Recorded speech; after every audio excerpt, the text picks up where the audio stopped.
Baru-baru ini kan ada viral film dari Malaysia, judulnya Bid'ah, mengangkat bagaimana banyak kesesatan yang terjadi dalam agama ini yang dibalut dengan atas nama agama. Yaitu realitas itu terjadi. Si Walid itu berperanlah, dia seperti wali begitu ya. Akhirnya memperdaya orang. Di ajaran sesat ini biasanya dua saja ujungnya. Satu, duit. Dua, kepuasan nafsu. Dibalut semua atas nama agama itu. Banyak ini kelompok batiniah ini. Banyak namanya. Dan kebanyakan dari mereka ini adalah dari orang-orang Syiah. Di negeri kita ini banyak ini berkembang. Mereka masuk ini melalui jalur sufi, tarikat. Pokoknya kalau ketemu orang yang begini, itu pasti banyak sekali mereka melanggar syariat. Tapi mereka selalu berselindung di balik itu tadi. Kami inilah yang mengamalkan hakikat Islam. Kalian itu kulit-kulitnya. Bahkan kalau misalnya kita buat kajian tafsir, kajian hadis, ini nggak menarik bagi mereka. Itu kajian kulit-kulit itu semua nggak ada gunanya. Kami bagian isinya.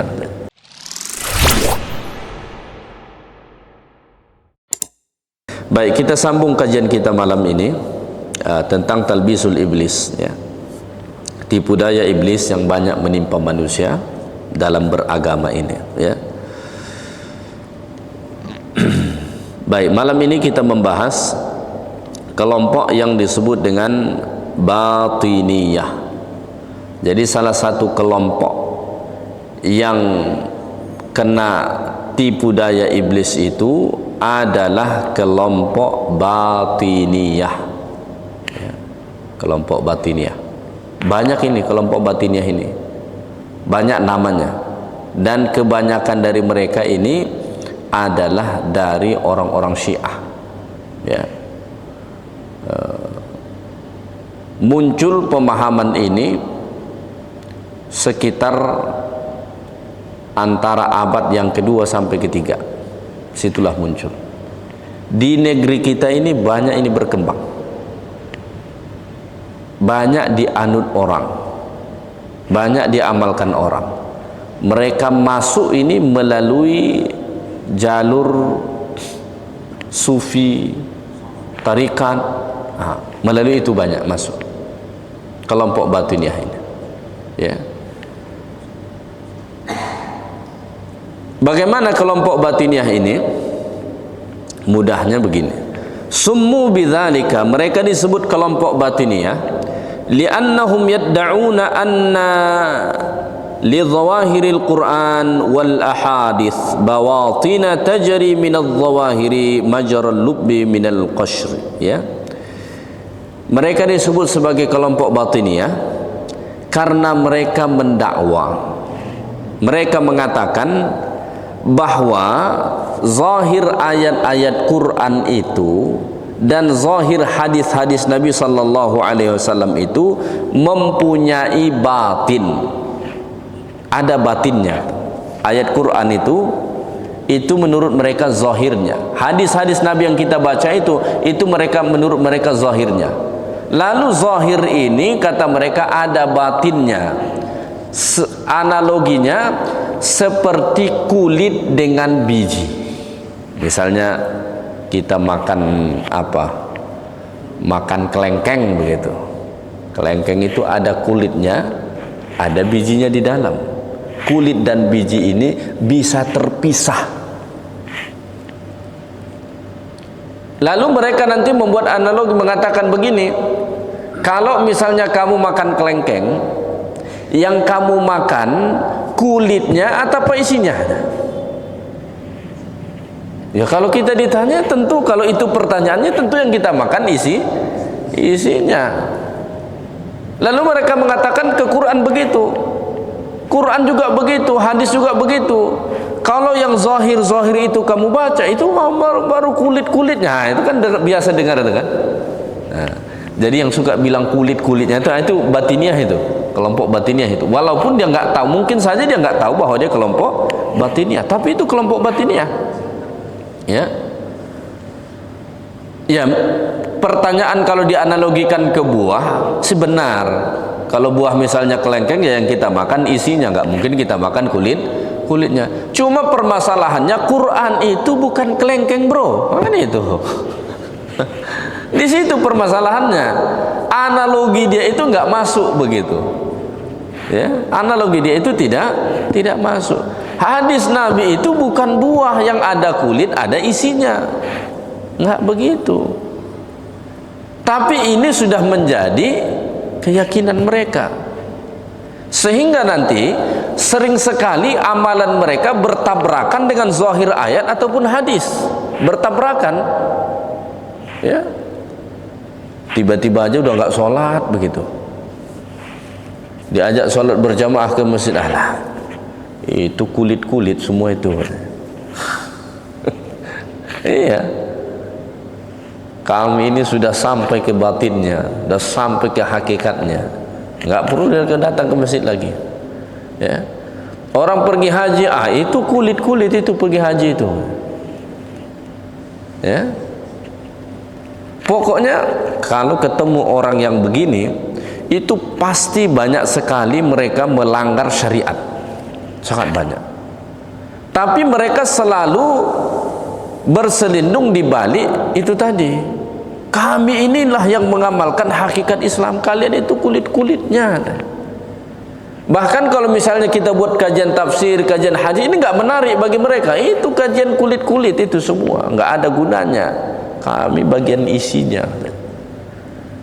Yang lucu itu kita kadang-kadang yang bilang sudah ngambil batin Quran, batin hadis itu baca Quran pun tak pandai. Tiba-tiba udah dapat aja dia isinya, kan begitu. Ya. Tiba-tiba sudah cerita dia tentang kononnya itulah inti dari ayat itu. Sedangkan disuruh baca Qurannya nggak benar begitu. Ini banyak kelompok ini, dan ini salah satu orang-orang yang kena tipu daya iblis. Ya, saya dulu punya teman, dia mengambil kuliah bidang hadis. Orang kalau ngambil kuliah bidang hadis biasanya bawaannya itu tegas. Cobalah cari orang-orang yang jurusan hadis itu biasanya bawaannya tegas. Ciri khasnya begitu. Kuat mengamalkan sunnah Nabi biasa, karena memang jurusan mereka bidang hadis, bidang sunnah, biasanya begitu. Suatu hari teman ini cerita dengan saya, curhatlah dia mengalami masalah di keluarga dia sendiri. Masalahnya apa? Ayah dia tak mau sholat. Ya, ayah dia tak mau sholat. Kalau diajak sholat ke masjid misalnya, atau diajak melakukan sholat saat masuk waktu sholat, dia bilang sholat dia nggak begitu. Ya, dan dia mengatakan cara kita sholat ini itu tadi kulit-kulit itu, bagian luar itu. Dan dia nggak mau yang bagian luar itu, bagian yang dalamnya saja. Jadi dia hanya duduk di atas sejadah dia itu, lalu dia mengatakan dia sudah melakukan sholat itu. Nah, ya. Kelompok yang seperti ini banyak kita temukan ini. Mohon maaf aja. Kalau kita ke daerah-daerah itu, kita akan ketemu orang yang dikatakan makomnya sekian-sekian, tapi nggak pernah ketemu kita di masjid. Nah, iya. Kalau nggak percaya, cobalah kita jalan ke daerah-daerah, ke kampung-kampung. Ada nanti yang diberi gelar, mungkin sudah dikatakan mursyid lah, apalah itulah, makomnya dikatakan tinggilah. Nah, cobalah Bapak misalnya sholat 5 waktu di masjid itu, ketemu nggak itu sama orang? Sering itu nggak ketemu, nggak datang, ya kan? Kenapa? Ya karena ini sudah tertanam di mereka. Ini tipu daya iblis. Seolah-olah mereka itu tadi mengambil biji bagian dalamnya, kita ini yang luar-luarnya. Mereka membelah dua agama ini, zahir dan batin. Ya, mereka belah dua begitu.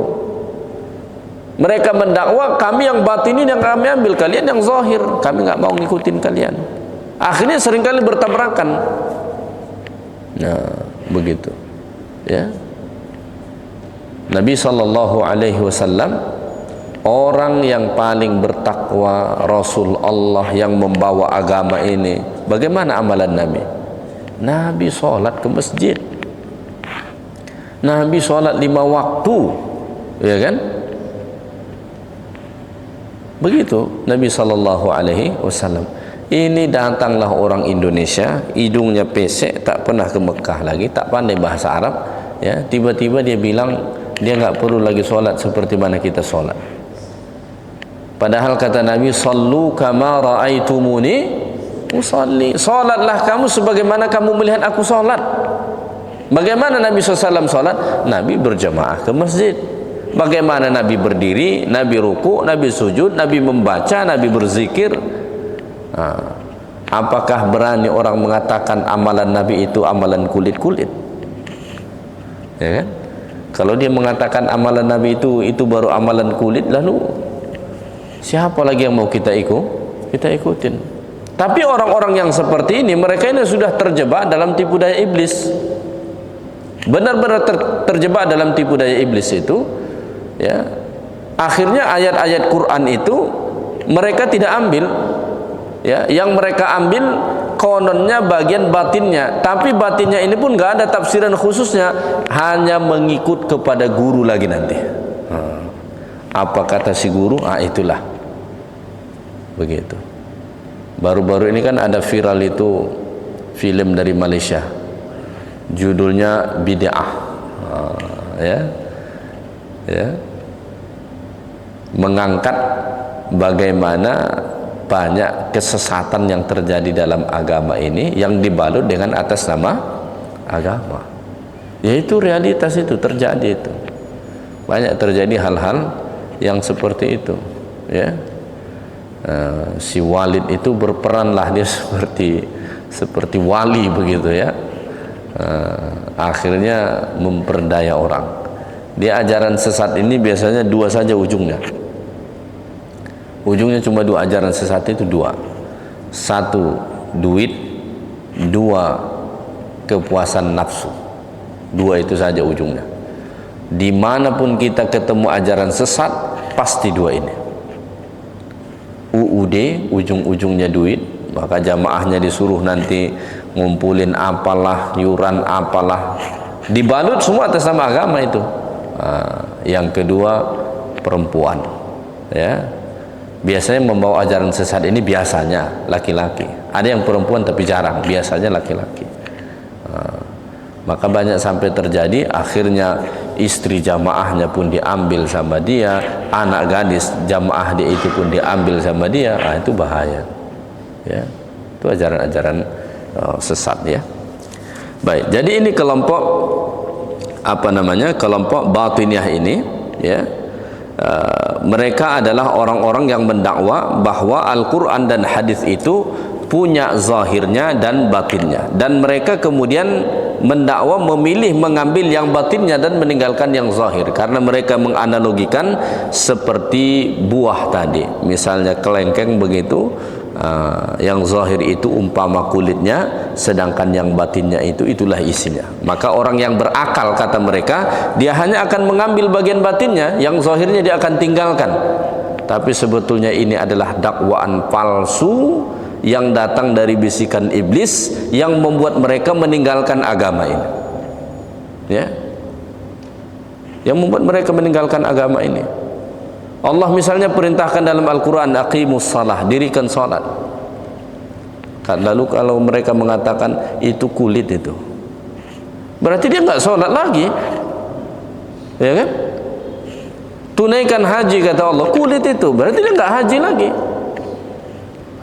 Dan memang orang-orang yang memahami seperti itu jarang pergi haji, jarang, hampir nggak pergi mereka haji itu, begitu, ya.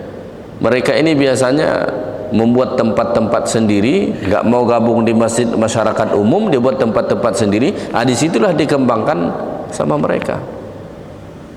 Akhir-akhir ini agak banyak juga saya lihat penceramah yang membawa ajaran itu, ya.